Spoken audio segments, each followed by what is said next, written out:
Welcome, I'm Ellen Sutherland, and here we are being spiritual. Now this is the second part of the tapping therapy, and we're going to go through the diagram, the tapping points of the diagram, and I want to just talk to you a little bit about what each point kind of represents. So let's bring up the diagram. Very good. Now the thumb on the thumbnail, and that's the body side of the thumbnail. Right, on the body side of the thumbnail, that's the lung meridian. And when it's blocked, again, lethargy, low energy, sadness, depression, and all that's released when it gets balanced out. Then the index finger, so again, on the body side of the finger, is the large intestine meridian. And it's nostalgia. It blocks and holds nostalgia, feelings of nostalgia, and it relieves guilt. If you're trying to work with forgiveness issues, it's very helpful to tap on the index finger with your thumb.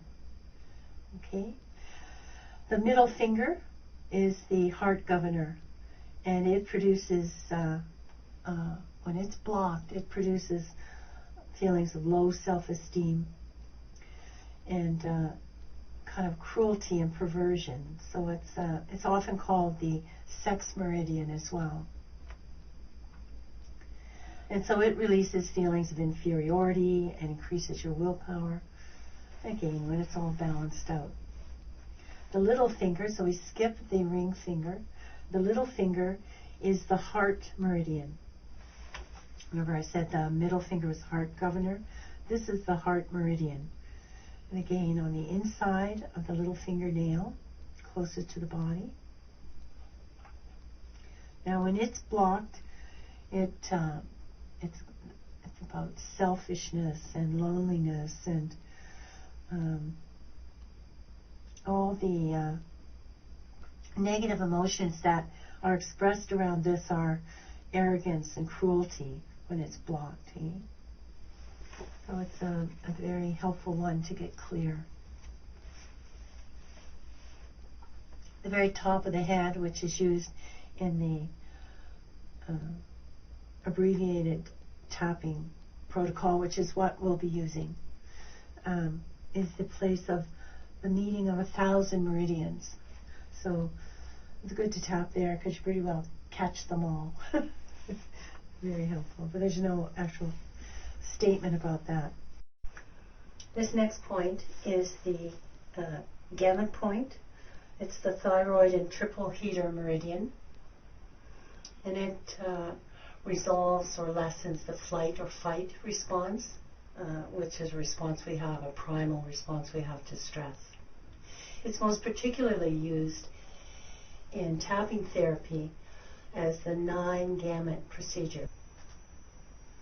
This procedure is most especially helpful when you cannot get the intensity level, the feeling of negative intensity to change.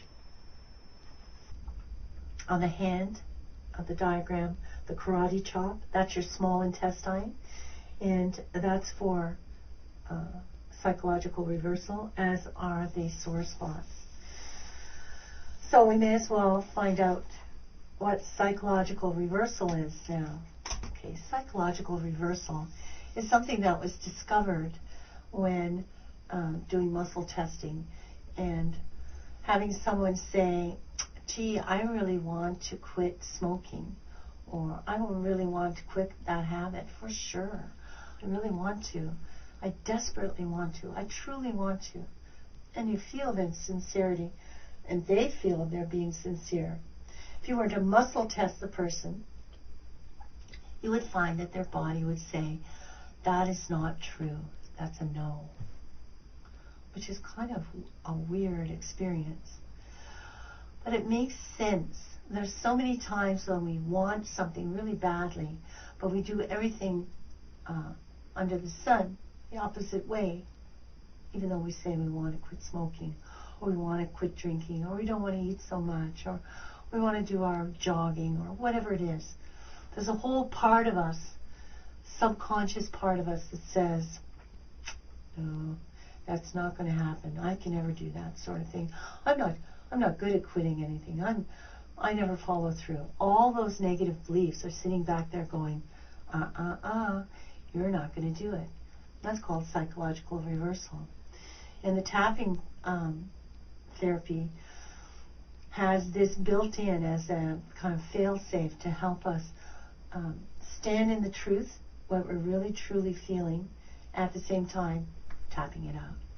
So what we really truly feel is, even though I don't want to stand up in front of a whole bunch of people and talk, even though I don't want to do that, I accept that that's the way it is for me. So what you're doing there is you're addressing the psychological reversal, which means that you don't really want to or really believe you can do it. So there we are. That completes part 2 of this tutorial, and I hope it's helpful for you. Peace to you.